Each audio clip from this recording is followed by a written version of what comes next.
New Zealand পৃথিবীর দক্ষিণ গোলার্ধে দক্ষিণ পশ্চিম প্রশান্ত মহাসাগরের ওশেনিয়া অঞ্চলে অবস্থিত একটি দ্বীপ রাষ্ট্র। ভৌগোলিকভাবে বিচ্ছিন্ন এই দেশটি পৃথিবীর অন্যান্য দেশ থেকে বেশ অনেক দূরে। মানচিত্রে দেশটিকে মহাদেশীয় রাষ্ট্র অস্ট্রেলিয়ার কাছাকাছি অবস্থিত বলে মনে হলেও প্রকৃতপক্ষে এটি অস্ট্রেলিয়া থেকে দক্ষিণ পূর্ব দিক বরাবর কমপক্ষে 1503 কিলোমিটার দূরে তাসমান সাগরে অবস্থিত। ভৌগোলিকভাবে বিচ্ছিন্ন দেশ নিউজিল্যান্ডের প্রতিবেশী দেশগুলোর মধ্যে ফিজি, টোঙ্গা ও নোভেল কালেদোনি উল্লেখযোগ্য। এই পর্বে আজ আমরা জানব নিউজিল্যান্ড দেশ হিসাবে কেমন, নিউজিল্যান্ডে দেখার মতো কি কি আছে, দেশটির অবাক করা কয়েকটি বিষয় যা পৃথিবীর অন্য কোথাও নেই, নিউজিল্যান্ডের ভালো দিকের পাশাপাশি এর খারাপ দিকগুলো কি কি ইত্যাদি। উইকিপিডিয়ার তথ্য মতে নিউজিল্যান্ডের আয়তন 2,68,021 বর্গ কিলোমিটার, যা বাংলাদেশের প্রায় দ্বিগুণ। এটি পৃথিবীর 75তম বৃহত্তম রাষ্ট্র। ওয়ার্ল্ড পপুলেশন রিভিউয়ের পরিসংখ্যান মতে এর জনসংখ্যা মাত্র 52,24,045 জন, অর্থাৎ এখানে প্রতি বর্গ কিলোমিটারে 20 জন মানুষ বসবাস করে, যা জনঘনত্বের বিচারে পুরো পৃথিবীর মধ্যে 167তম। দেশটির রাজধানী ওয়েলিংটন। এটি নিউজিল্যান্ডের দ্বিতীয় বৃহত্তম শহর, যেখানে প্রায় 4 লক্ষ মানুষ বসবাস করে। এর সবচেয়ে বড় শহর হল অকল্যান্ড। 52 লক্ষ মানুষের প্রায় 15 লক্ষ মানুষই এই শহরটিতে বসবাস করে। এটি বিশ্বের সবচেয়ে বসবাসযোগ্য শহরগুলির মধ্যে একটি। নিউজিল্যান্ডে মোটামুটি 67টির মতো দ্বীপ রয়েছে, তবে সম্পূর্ণ দেশটি গঠিত হয়েছে দুটি প্রধান ও বড় দ্বীপ নিয়ে, যার একটি হল উত্তর দ্বীপ এবং অন্যটি দক্ষিণ দ্বীপ। নিউজিল্যান্ড উত্তর দক্ষিণ বরাবর প্রায় 1600 কিলোমিটার দীর্ঘ এবং এর সর্বোচ্চ প্রস্থ হল 450 কিলোমিটার। মজার বিষয় হল নিউজিল্যান্ডে আপনি সমুদ্র সৈকত হতে কখনোই 130 কিলোমিটার দূরে যেতে পারবেন না। জনসংখ্যার পরিমাণ অনুসারে দেশটি অনেক বড়। এদেশের মোট জনসংখ্যার 86.1% মানুষ কেবলমাত্র এর উত্তর দিকের দ্বীপটিতে বসবাস করে। দক্ষিণ দিকের দ্বীপটিতে খুব অল্প পরিমাণ মানুষের বসবাস রয়েছে। এর একটি উল্লেখযোগ্য কারণ হল উত্তর দিকের দ্বীপের তুলনায় দক্ষিণ দ্বীপের দ্বীপটি বেশি এবড়োথেবড়ো এবং অনেক পাহাড় পর্বতযুক্ত। যাই হোক, দক্ষিণ দ্বীপের বৃহত্তম শহর হল ক্রাইস্টচার্চ, যেখানে রয়েছে 3,82,000 মানুষের বসবাস। এই দেশটির চারিদিকে মহাসাগর, তাই এদেশের যেদিক দিয়ে আপনি যেতে থাকবেন না কেন সেদিকেই সমুদ্র সৈকত খুঁজে পাবেন। নিউজিল্যান্ডের বিখ্যাত সমুদ্র সৈকতগুলোর মধ্যে অন্যতম হল 90 মাইল সমুদ্র সৈকত বা 90 মাইল বিচ। এটি নিউজিল্যান্ডের উত্তর দ্বীপের একেবারে উত্তর পশ্চিম উপকূলে অবস্থিত একটি বিশাল সমুদ্র সৈকত। এর আনুমানিক দৈর্ঘ্য 88 কিলোমিটার। এটি বিশ্বের দীর্ঘতম সমুদ্র সৈকতগুলোর মধ্যে একটি।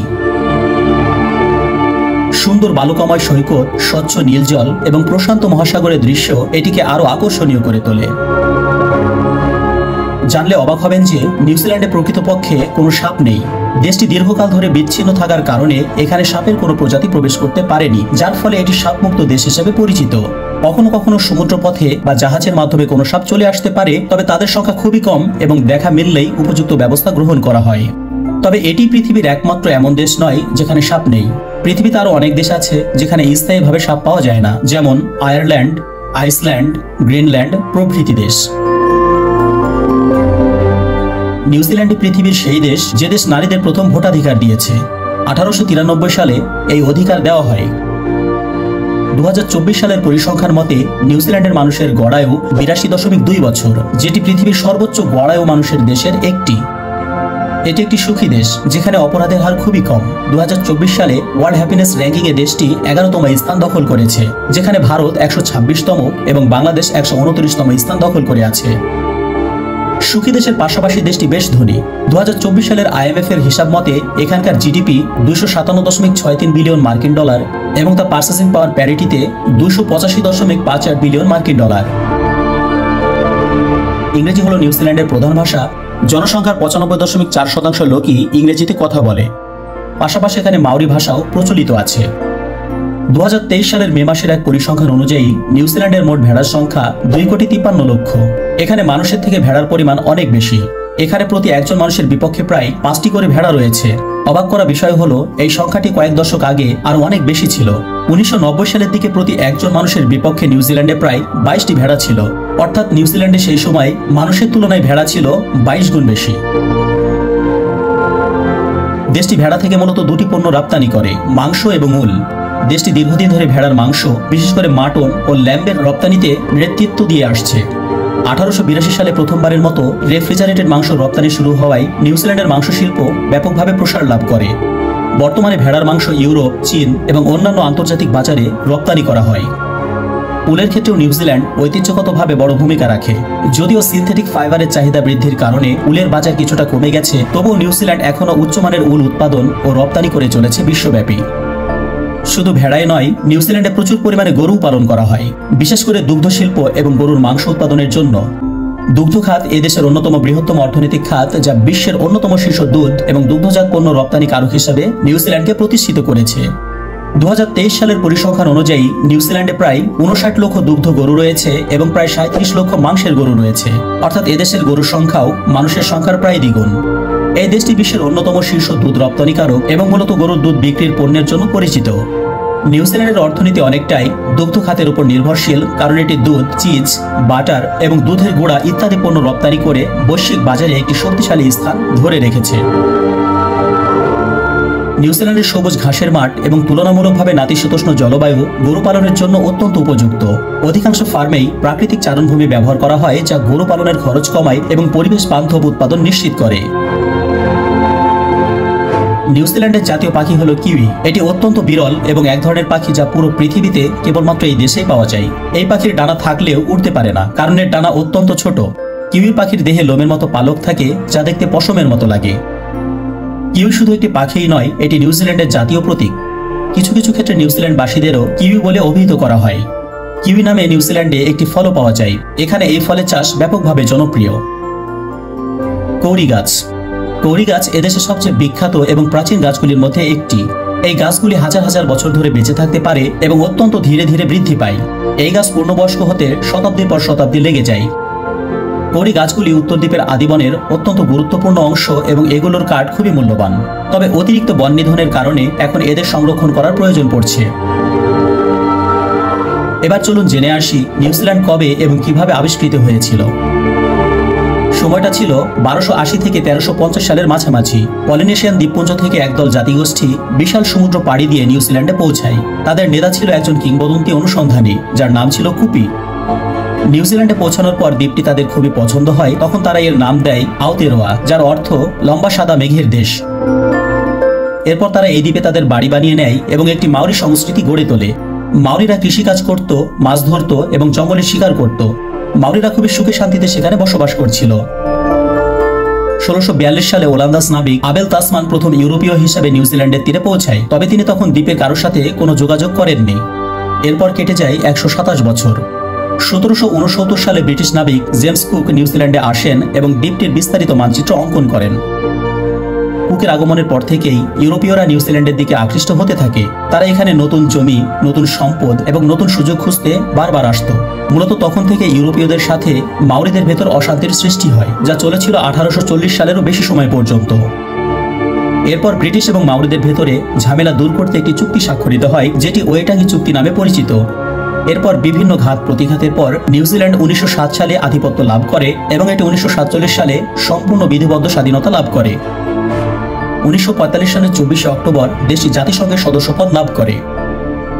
একটু ভেবে দেখুন, যে মাউরিরা নিজের জীবনকে বাজি রেখে সমুদ্রে ভেসে ভেসে নিউজিল্যান্ড আবিষ্কার করলো, সেই দেশে তারা আজ সংখ্যায় মাত্র 9 লাখের মতো, অথচ উড়ে এসে জুড়ে বসা ইউরোপিয়ানদের সংখ্যা আজ 35 লাখেরও বেশি। 2023 সালের একটি পরিসংখ্যান মতে নিউজিল্যান্ডের মোট জনসংখ্যার 67.8% ইউরোপীয়, 17.8% মাউরি, 17.3% এশিয়ান, 8.9% প্রশান্ত মহাসাগরীয় মানুষ, 1.9% আফ্রিকান এবং 1.1% অন্যান্য মানুষের বসবাস রয়েছে। উচ্চমানের জীবনযাত্রা, ভালো বেতন, শিক্ষা ও স্বাস্থ্যসেবার সুযোগ এবং প্রাকৃতিক সৌন্দর্যের কারণে নিউজিল্যান্ড অনেকের কাছে স্বপ্নের দেশ।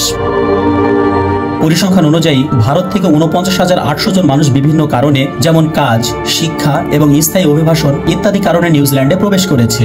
এটি নাগরিকদের দিক থেকে সর্বোচ্চ আগমনের একটি রেকর্ড হিসেবে বিবেচিত। বাংলাদেশ থেকে সরাসরি কর্মী সংখ্যার সুনির্দিষ্ট উল্লেখ পাওয়া না গেলেও সম্প্রতি বছরগুলোতে দক্ষিণ এশিয়ার বিভিন্ন দেশ থেকে অভিবাসনের হার বেড়েছে। অনেক বাংলাদেশি মূলত কৃষি, নির্মাণ কাজ ও সেবা খাতে কাজের জন্য নিউজিল্যান্ডে আসেন। নিউজিল্যান্ডে 2024 সালের 1 এপ্রিল থেকে প্রাপ্তবয়স্ক শ্রমিকদের জন্য ন্যূনতম শ্রমের দাম প্রতি ঘন্টায় 23.15 নিউজিল্যান্ড ডলার এবং যাদের বয়স 16 থেকে 19 বছরের মধ্যে এবং যারা প্রথমবারের মতো কাজ করতে এসেছে তাদের ন্যূনতম শ্রমের দাম প্রতি ঘন্টায় 18.52 নিউজিল্যান্ড ডলার।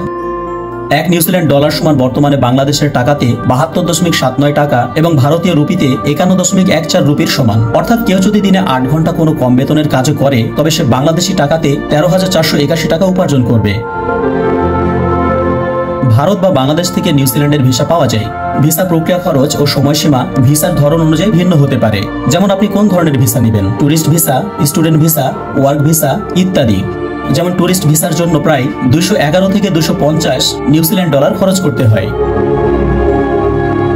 নিউজিল্যান্ডের নীল লেক, যা রুটোমাইরি হিউনা নামেও পরিচিত, এটি বিশ্বের সবচেয়ে স্বচ্ছ লেকগুলোর মধ্যে একটি। এর পানির স্বচ্ছতা এতই বেশি যে প্রায় 80 মিটার বা 262 ফুট গভীরতা পর্যন্ত দেখা যায়। অর্থাৎ এই লেকে যদি 25 তলা বিশিষ্ট কোনো বিল্ডিংকে ডুবিয়ে দেওয়া হয় তবে পানির উপর থেকে সেই বিল্ডিং এর নিচতলা পর্যন্ত দেখা যাবে। গবেষকদের মতে এই পানির স্বচ্ছতা বিশুদ্ধ পরিষ্কার পানি বা ডিস্টিল ওয়াটার থেকে খুব সামান্য কম স্বচ্ছ। এই লেকটি দক্ষিণ দ্বীপের নেলসন লেকস ন্যাশনাল পার্কে অবস্থিত এবং মূলত সংরক্ষণের কারণে এখানে সাঁতার কাটা বা নৌকা চালানোর অনুমতি নেই। 2024 সালের হিসাব অনুযায়ী নিউজিল্যান্ডে প্রায় 53 লক্ষ রেজিস্টার্ড গাড়ি রয়েছে, যা দেশটির মোট জনসংখ্যার সমান। এর মধ্যে ব্যক্তিগত যাত্রীবাহী গাড়ি, বাণিজ্যিক যানবাহন এবং মোটরসাইকেল অন্তর্ভুক্ত। দেশের ভৌগোলিক বৈশিষ্ট্য ও পাবলিক ট্রান্সপোর্টের সীমাবদ্ধতার কারণে ব্যক্তিগত গাড়ির উপর নির্ভরশীলতা এখানে বেশি দেখা যায়। শুধু তাই নয়, বিশ্বের জনসংখ্যার অনুপাতে সবচেয়ে বেশি পরিমাণ হেলিকপ্টার রয়েছে নিউজিল্যান্ডে। নিউজিল্যান্ডে প্রায় 900টি হেলিকপ্টার চালু রয়েছে, যা জনসংখ্যার অনুপাতে বিশ্বে অনেক বেশি। দেশটির পর্যটন এবং কৃষি খাতে ব্যাপকভাবে হেলিকপ্টার ব্যবহৃত হওয়ায় এই সংখ্যাটি এত বেশি। দেশটির বিভিন্ন জায়গায় হেলিকপ্টার সেবা কৃষিকাজের পাশাপাশি পর্যটকদের জন্য গুরুত্বপূর্ণ ভূমিকা পালন করে আসছে। যেমন পর্বতারোহণে সহযোগিতা ও দর্শনীয় স্থান দেখার জন্য হেলিকপ্টার ব্যবহৃত হয়। এই কারণে প্রতি জনসংখ্যার অনুপাতে নিউজিল্যান্ড বিশ্বের অন্য যে কোনো দেশের তুলনায় বেশি হেলিকপ্টার পরিচালনা করে থাকে। দেশটির রাষ্ট্রপ্রধান ইংল্যান্ড তৃতীয় চার্লস হলেও প্রকৃতপক্ষে রাষ্ট্রের রাজনৈতিক ব্যাপারে ওনার কোনো প্রভাব নেই। চার্লস কেবল আনুষ্ঠানিক প্রধান। তার প্রতিনিধি নিউজিল্যান্ডের সরকার রাষ্ট্রীয় ক্ষমতার অধিকারী। গণতান্ত্রিকভাবে নির্বাচিত প্রধানমন্ত্রীর অধীন সংসদই রাষ্ট্র ক্ষমতার অধিকারী। প্রধানমন্ত্রী হল নিউজিল্যান্ডের সরকার প্রধান। ধর্মীয় দিক দিয়ে নিউজিল্যান্ডের চিত্র হচ্ছে এমন: 32.3% মানুষ খ্রিস্টান, 2.9% মানুষ হিন্দু, 6.3% মানুষ অন্যান্য ধর্মাবলম্বী, 6.9% মানুষ নিজেদের ধর্মকে প্রকাশ করেনি অর্থাৎ অঘোষিত, এবং দেশের মোট জনসংখ্যার অর্ধেকেরও বেশি অর্থাৎ 51.6% মানুষের কোনো ধর্ম নেই, তারা নাস্তিক। যাই হোক, নিউজিল্যান্ডের দক্ষিণ দ্বীপের বড় দ্বীপে 500 কিলোমিটার জুড়ে বিস্তৃত একটি বিশাল, মনোমুগ্ধকর ও রোমাঞ্চকর পর্বতশ্রেণী রয়েছে, যাকে দক্ষিণ আল্পস নামে ডাকা হয়। এর সর্বোচ্চ শিখর হলো আওরাকি বা মাউন্ট কুক, যার উচ্চতা 3724 মিটার। এটি নিউজিল্যান্ডের সবচেয়ে উঁচু পর্বত এবং পর্বতারোহীদের কাছে অত্যন্ত জনপ্রিয়। সাউদার্ন আল্পসের জলবায়ু অত্যন্ত বৈচিত্র্যময়। পর্বতমালার পশ্চিম অংশে প্রচুর বৃষ্টিপাত হয়, যা পশ্চিম উপকূলে ঘন রেনফরেস্টে তৈরি করেছে। অন্যদিকে পূর্ব অংশ তুলনামূলকভাবে শুষ্ক, সেখানে শীতকালে বরফ পড়ে। মনে রাখবেন, এটি হলো নিউজিল্যান্ডের আল্পস পর্বতশ্রেণী, যা সাউদার্ন আল্পস নামে পরিচিত। এটিকে ইউরোপের আল্পস পর্বতমালা ভাববেন না। ইউরোপের আল্পস পর্বতমালা 8টি দেশ জুড়ে বিস্তৃত এবং অনেক বেশি বিখ্যাত। নিউজিল্যান্ডের জলবায়ু বৈচিত্র্যময় এবং বেশ অনন্য।